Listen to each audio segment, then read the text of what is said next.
So let me start with a question. How is 2024 going for you? Are you feeling great? Are you feeling tired? Do you need a refresh? Do you need a reset? Actually, they were leading questions because I wanted to share with you something I have coming up this Sunday, July 28th. I am holding a free workshop. It's free and it's all about the astrology. Well, actually, I should say it's free in inverted commas. And it's all about the astrology of the second half of 2024. So if you would like to know about the energies coming up for the whole of that period, July, August, September, October, November, December, come to my workshop. It is being held, as I said, July 28th. And if you go to moonmessages.com/my diary, moonmessages.com/my diary, all you have to do to get access is buy a copy of my absolutely gorgeous new Moonology Diary 2025. Okay, there it is there for those of you who are watching on YouTube. And register it on that page, moonmessages.com/free diary, and you will get a ticket to access the refresh and reset workshop, where we're going to be talking about manifesting. We're going to be talking about what the energies are in the second half of the year, how to use them in manifesting. We'll look at the eclipses which are coming up, and so on and so forth. And also, I just wanted to say, for anyone who's in my Mainly Moonology membership, our next mingle is going to be August the 4th at 12:30 p.m. UK time. We will send you a link to tell you all about the dates for that. But if you're not in the membership and you'd like to be, we have lots of amazing things coming up. Just go to mainlymoonologymembership.com, mainlymoonologymembership.com, and you can sign up there. And yeah, it'd be great to see you in there. All right, so let us begin by talking about the astrology for the week ahead. What's in the stars? So let's take a look at the astrology for the week ahead. And I'm showing you, if you're watching on YouTube, I'm showing you the sort of astrological configurations that astrologers use to work out what's going on in the skies. And if you're just listening on the podcast, that's absolutely fine. I will explain everything. You don't need to see anything. In fact, probably most people who see it won't really understand it, but I thought it might be interesting to share it. So what we have coming up, I think the most important thing is that the day that this podcast comes out, which is July 21, is a full moon day. Okay, so that I will get to that when I cover the moonology for the week ahead. But just know that this week is kicking off with a full moon. So you can expect quite high energies, maybe a lot of emotion, because the full moon's always about emotion. I'll be doing a free full moon ceremony on Facebook, which I always do. Actually, I do it on my page and the Hay House page on Facebook. I will be out in the garden, hopefully, with my fire pit, doing my full moon magic to release and let go. If you're new to moonology, we set our intentions at the new moon and we release everything to the divine at the full moon. Something I learned to do many years ago, partly when I used to live in Bondi, when I started learning about new moon wishing, and then also in India at an ashram I've been going to there since about 2005, where they do a massive full moon celebration every single month with tens of thousands of people who turn up to this ashram to do the full moon work. So we'll go into that in a minute. But really the first thing I wanted to point out is that the beginning of this week is really quite powerful, because on the one hand we have this lovely harmonious alignment between Venus and Jupiter, which I will explain in a minute, but we also have on the same day, July 21, this link here between Mercury and Uranus. Okay, so basically the 21st of July is a pretty intense day. It means that there is romance in the air. It is a day where if you are a lover, it's a day to be with your lover. If you're looking for love, it's a very good day in many ways for a first date or a second date or a third date or whatever. It can also be a day to the Sunday, the 21st of July. It can also be a really good time to, if you're looking for love, to sit down and do a list of what you want in your next relationship. That's actually something that I think is a really fun thing to do with it. You know, if you're a female, do it with a female friend. If you're a male, do it with a male friend. I mean, you can do it with whoever you like, but it's something that I think is really fun to do with friends. You know, I remember back in the day, I would go round to a girlfriend's house at the new moon or the full moon with a big cardboard box full of what we call in Australia texters. I think in the UK we call them felt tips. I don't know what you call them in America, but you know, basically they're like coloring in pens with a sort of a soft felt tip. And we would just do drawings of whatever it was we wanted to attract into our lives. And so if you happen to be listening to this podcast on the day it drops, July 21, well, for one thing, thank you for being such a good student, but also, you know, see if you can find 10, 15 minutes to really do a little drawing about whatever it is that you want to attract into your life. Because 21st of July looks good. However, there is also a kind of a caveat to that, which is that on the same day, on the Sunday, Mercury is going to be clashing with Uranus. So it could be a little bit of a shocking day. It could be a surprising day. You could hear things that you didn't want to hear, or it may well be that, in fact, your heart is opened, Venus sextile Jupiter, by some unexpected news that changes everything. So let's hope that's how it pans out for you. And looking at the rest of the week, you know, it's pretty much very positive this week. We have a harmonious aspect between the Sun and Neptune, which is really good for meditation. So if you're a meditator, make sure you do your practice. One thing I find that's wonderful to do is if you find it hard, a lot of people say that they find it hard to just sit down and meditate and just recite a mantra and just, you know, go into the zone. You can probably work out how to do that after a little while. Everybody can meditate. Some people find it hard to start with. So, you know, one thing you can do if you find it hard to start with is simply just Google Solfeggio Frequencies. They are beautiful frequencies. Put your headphones on. You know, on my phone, at least, I've got an iPhone. I don't know about Samsung or whatever other phones, but I presume on most phones, you know, you can program it to play for 10 minutes or 20 minutes, however long you feel you need to meditate, and just sit and meditate. And maybe, you know, just go within and say, you know, does this serve me doing this meditation? Should I possibly be doing this meditation every day? And just really work on your meditation practice, because the stars are good for that this week because of this Sun-Neptune connection. There's also Mars working with Pluto, and then the Sun clashing with Pluto. So Pluto, as you may or may not know, is in Aquarius, and it's been flip-flopping between Capricorn and Aquarius. And these two bits of Pluto action are taking place while Pluto is still in Aquarius. So it's really time to start thinking about the rest of your life. What is it that you want for yourself, you know, and what has to go? Where is your life toxic because you just won't release something? You know, where is your life toxic because you're being manipulative or you're being manipulated? You know, where are there power struggles in your life that are doing you no good at all? It's a really, really good time to ask yourself, where do I just need to release and let go? And also this week, if you're caught in a power struggle, it's a really, really good time to just step back and think, okay, I don't want to be in a power struggle. I really don't want this for myself. So what's the win-win outcome that I can find this week? What's the win-win outcome? So overall, the energies for the coming week are positive. I would say be as romantic as you can at the start of the week. You know, even if it's about being romantic with yourself, so to speak, which whenever I say that, I think of what is sort of romance by myself for me, which is to sit in the bath with candles burning and, you know, bath salts. I mean, I imagine bath petals, but I don't usually put petals in my bath, but I kind of imagine that kind of scene with, you know, candles and petals in the bath and bath salts and bath oils and beautiful music playing, and just, you know, allowing yourself to luxuriate and being kind to yourself. That is sort of what I would really recommend at the start of the week, not least because the sun will still be in the sign of Cancer, which is a very watery sign, and then it's going to move into Leo. So it moves into Leo, as you can see if you're watching, on the 22nd of July, which is when all our Leo friends start to celebrate their birthday. So I hope that helps you understand the astrology of the week ahead. I know I haven't given you an overall narrative, but that's because there is really no overall narrative in the skies this week. There's a bit of this and a bit of that.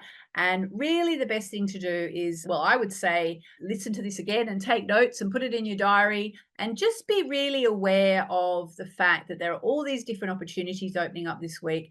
And really do the meditation, get into the meditation. If you've never meditated, try what I said. Just go to get some solfeggio frequencies on your headphones or your earbuds.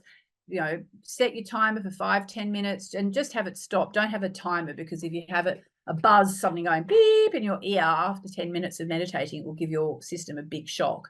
So you just want to really have the music go off quietly after 10-20 minutes. I don't want to get too technical, but on my phone, you can actually set a timer that says stop playing. So it just sort of finishes, and then you'll sort of start to realize that the music's finished, your meditation is done. And also, again, no affiliation here, but Insight Timer is a great app if you want to learn how to meditate and you're not really sure how to do it or what to do. So that's the astrology for the week ahead. Now let's take a look at the moonology for the week ahead. Where's the moon? This week brings the full moon in the sign of Capricorn. And if you are listening to this and going, wait a minute, didn't she say a month ago there was a full moon in the sign of Capricorn? Yes, you are 100% right. In fact, we had the full moon in Capricorn in the very early degrees of Capricorn about a month ago. And this week, we're now going to get the full moon in the sign of Capricorn for the second time in a row. And it's going to be taking place in the very, very late degrees of Capricorn. Now, I actually can't remember if I talked about the full moon last week. I may or may not have. But anyway, I wanted to go into it in a bit more detail this week, because it's kind of special to have a full moon in the same sign as the previous full moon. I believe it's called a blue moon. That's not astrology, that's folklore. But I think the second full moon in a row in the same sign, I think they call it a blue moon. So we do have that blue moon energy around. I'm 99% sure. You can check that out. Like I said, I'm not sure because it's not astrology. I know astrology backwards, touch wood. I do my best, but I don't know. I don't know all the American folklore, for example, but look it up. I'm pretty sure it's a blue moon. What it means astrologically is this. When you get a full moon in your chart, there's a tug of war being created across two of your houses, the houses in your chart. Now, the houses in your chart, let me just show you again. If you're watching on YouTube, you'll be able to see this. But the houses in your chart, basically, your astrology chart is like a snapshot of the heavens at the moment that you were born. And in astrology, we divide it all up into 12 houses, which run counterclockwise, actually, from 1 through to 12. And each house in your chart represents a different part of your life. So your first house is about the way you come across in the world. Your second house is about cash, property, and possessions. Your third house is about communications and short trips and so on. So what you want to know is, where is this full moon taking place for me? What part of my chart is this triggering? Now, if you happen to have my Moonology diary, you can turn to page 150 and you will get information about where in your chart it's taking place. And if you are in my Mainly Moonology membership, I will also be giving you your full moon info sheets, which are the info sheets for knowing everything you need to know about the full moon, where it's taking place, what sign it's in, which part of your house, and which part of your life it's triggering, and so on.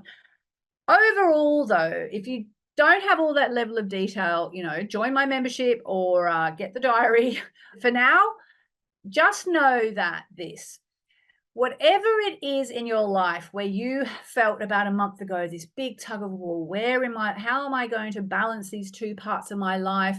I need to invest here, I need to invest there. Where do I need what do I need to move on from? Who do I need to move on from? What do I need to release?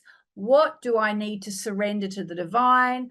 Who do I need to forgive? Do I need to forgive myself? All that from a month ago. If you can think back to sort of this time last month, it's getting a reprise, a redux. It's getting a second go. Okay, so basically when you get two full moons in the same sign in a row like this, regardless of what they call it in folklore and astrology, it's double the chances to release someone or something from your life.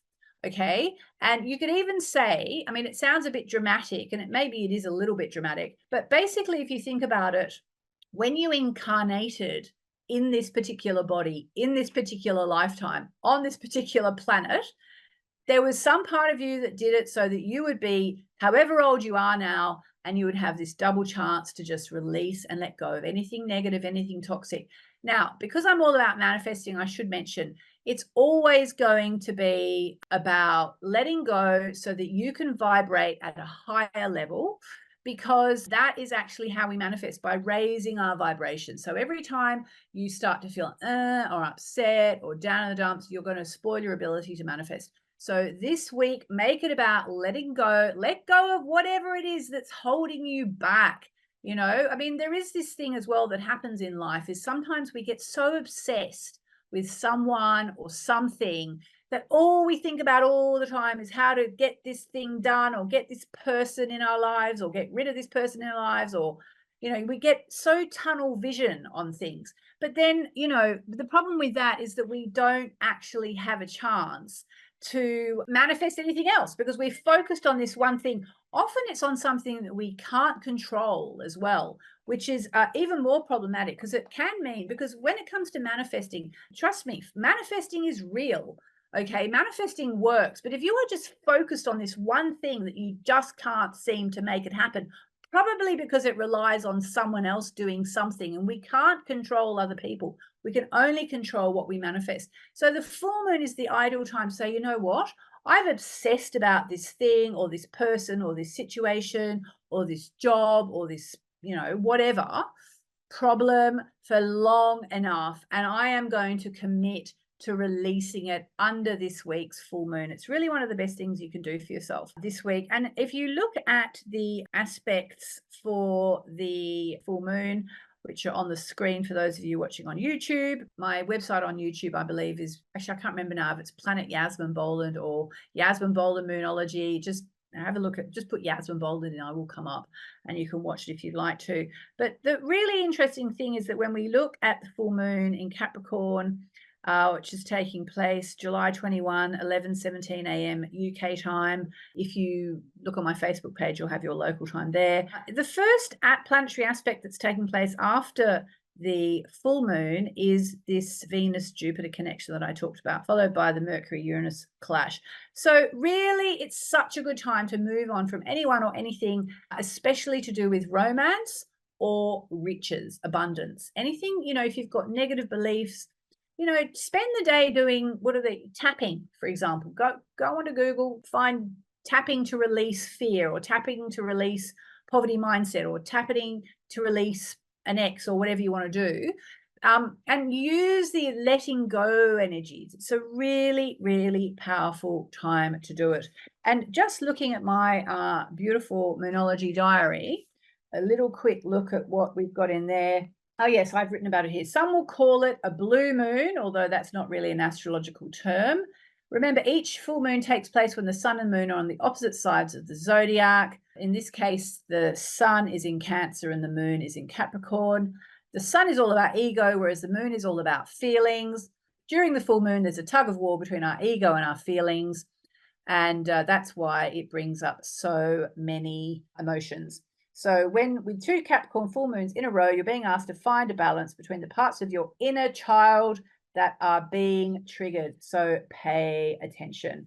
And again, if you do have the diary, the Moonology diary, on page 150, there is an exercise on how to make the most of the Capricorn full moon. And just a reminder that if you pre-order my Moonology diary for next year, you can join me for my refresh and reset workshop, which is coming up next weekend. It's free if you buy a copy of the diary. Basically, with the diary, we're going to give you lots of bonuses, starting with this refresh and reset workshop on Sunday. We've got so many things coming up. We've got audios and videos and meditations and so on. Once, if you pre-order the diary, you go into the system as a diary owner, And we then start to send you lots of bonuses as the year unfolds. And you'll also get access to our diary owners area, which has even more resources. So we try and make it worth your while.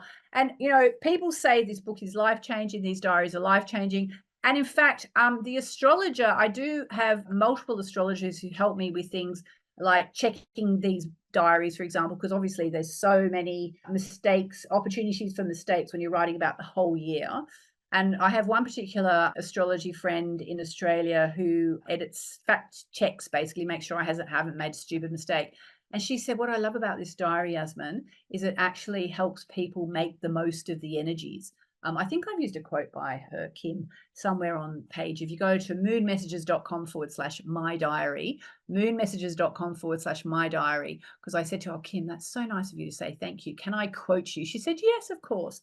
Anyway, so there we are. That's the Moonology for the week ahead. Now let's have an oracle card for the week ahead. Let's have an oracle card for the week ahead. A message from the Moonology Oracle. All right, so let us have a card. I just wanted to show you, I'm going to be taking a card from my beautiful Moonology manifestation deck, which is my second deck. It's very beautiful, and it actually has little mini rituals and ceremonies and so on that you can do depending on which card you get. So what I thought I would do is, instead of choosing a card randomly, I thought what I would do is I would actually show you the full moon in Capricorn card. So here is the card, full moon in Capricorn, which is what we've got this week. So before I reveal it, tell me, is this card for you? Is this card for you? And it makes a lot of sense with everything we've talked about today. Is this card for you? Say it out loud. Yes. If you're watching it on YouTube, you can put in the comments, yes, this card is for me. Or you can give the video a like. If you're listening to the podcast, just say it out loud. Yes or no. Is this card for you?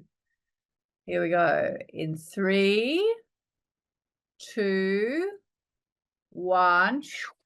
So we have the full moon in Capricorn card, and the message is take a reality check. Now, I like that, even though I wrote it myself, because that's kind of what we've been talking about, isn't it? It's letting go whatever's not working, whatever's toxic. So this card has two sides to it, literally and metaphorically. If you've been worrying about something, the good news is that you shouldn't waste another moment worrying, as worrying won't help. Some things only happen once, although in the case of this full moon, it's happening twice. And that could be really good news. If you're wondering about how something you're keen on is going to turn out, this card could be a sign that you've hit a roadblock. If you want to change that, you're going to put an extra effort with your release work to boost your manifesting. Okay. And the manifesting ballads here, the suggestion is, whatever it is you're thinking about, whatever it is you want to know about in your life this week, find a balance between facing reality and being kind to yourself and others. Okay, so think about, if there's someone or something you need to release, face that reality, but be kind as you face that reality. As I said, every card has a little bit of ritual advice. In this case, you can either use laurel essential oil in your diffuser, if you like to use essential oils and you happen to have laurel, which I think I do actually. Or, you can also call in the goddess Parvati, the goddess of divine strength and power, and her son Ganesha, the Hindu elephant god who protects us. So I want to give you a manifestation for the full moon this week. So your manifestation this week is, are you ready? Grab a pen. Everything is always working out in my favor. Everything is always working out in my favor. Everything is always working out in my favor. So if you want a manifestation affirmation for the week, that's it. And it's just a matter of believing that everything is happening for your highest good, no matter what else is going on. So I hope that helps you. And now let's take a look at a reader question. Has your question been answered? Your questions answered. All right, so this week, the question is from someone I'm just going to identify as ALC.G.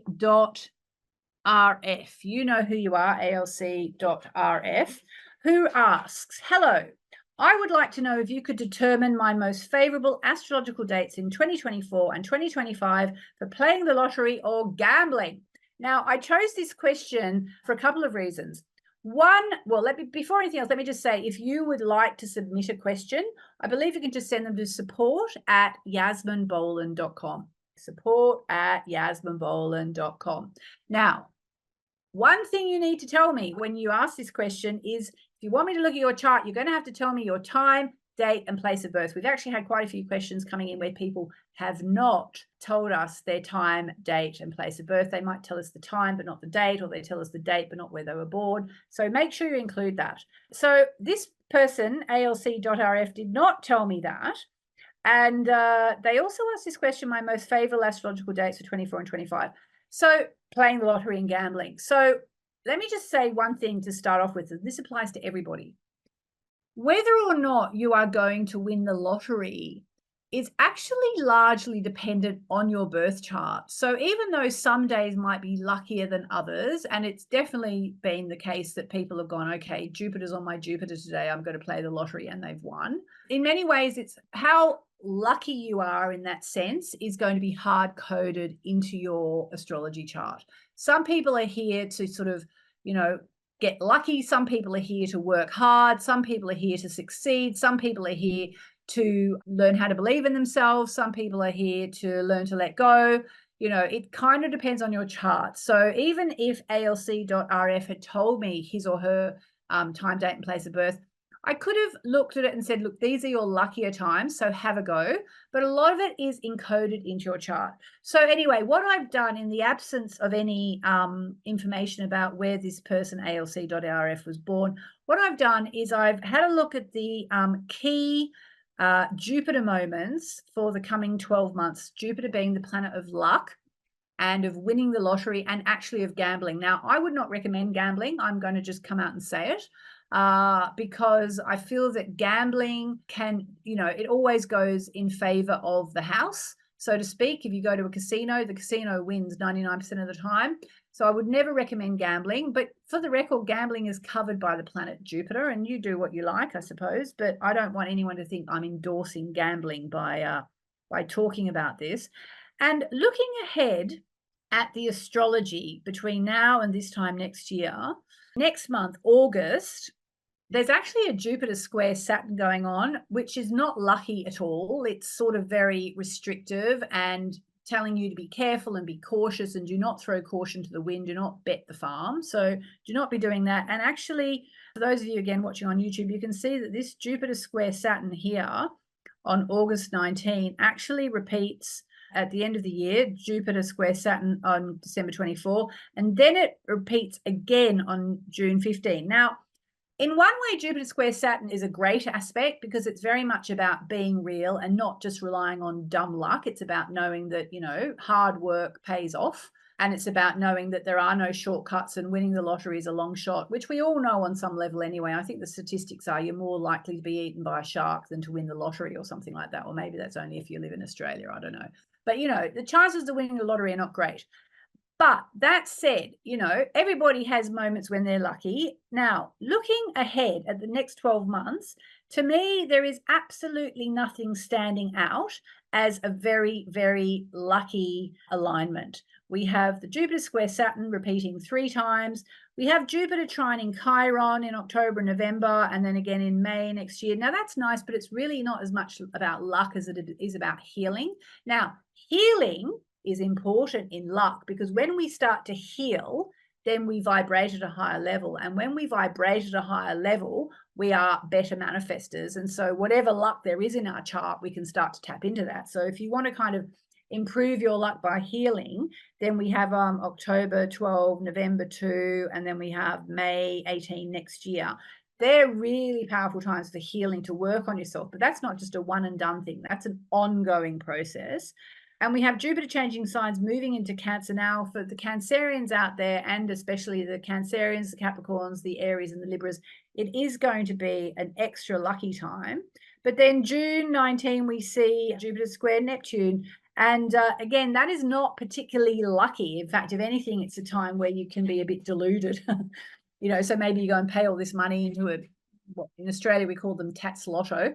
I don't know if we still have that in Australia. In the UK where I am now, it's they call it the lotto, I think. I don't know. I'm not much of a lotto person. I have been known to buy scratch cards.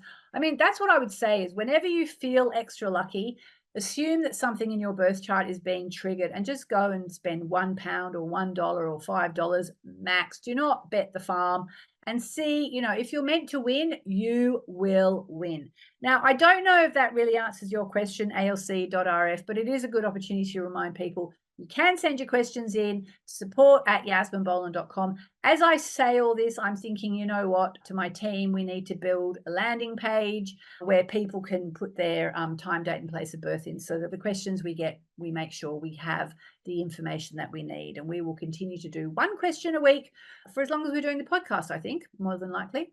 So I guess that concludes the information I wanted to give you this week. A reminder that if you would like to come to my free workshop, free in inverted commas, the Refresh and Reset workshop, because that is happening this Sunday, July 28th. Let me just remind you of the times. England, 8 p.m. Pacific, it's 12 p.m. Eastern, it's 3 p.m. And in Sydney, it's 5 a.m. Now, I know it's early, but I know some people don't mind getting up early, and we've sort of picked a time that seemed to work for the whole world. And we will be talking about how to make the most of the second half of 2024, how to tap into some pretty intense energies, the retrogrades, the eclipses, the alignments, the aspects, all that. And it is free when you buy a copy of my beautiful Moonology diary before it's published at the end of July. If you buy a copy of the diary and then go to moonmessages.com/my diary, moonmessages.com/my diary, register your purchase because Amazon doesn't tell us who buys what. Register your purchase, you'll get your free tickets to the workshop, plus you'll get all the other bonuses as they are released over the coming months. So with all that said, have an amazing week. Remember that the full moon is happening. There's romance in the air. There could be a conversation that changes everything. And I will speak to you next week. Thanks for listening.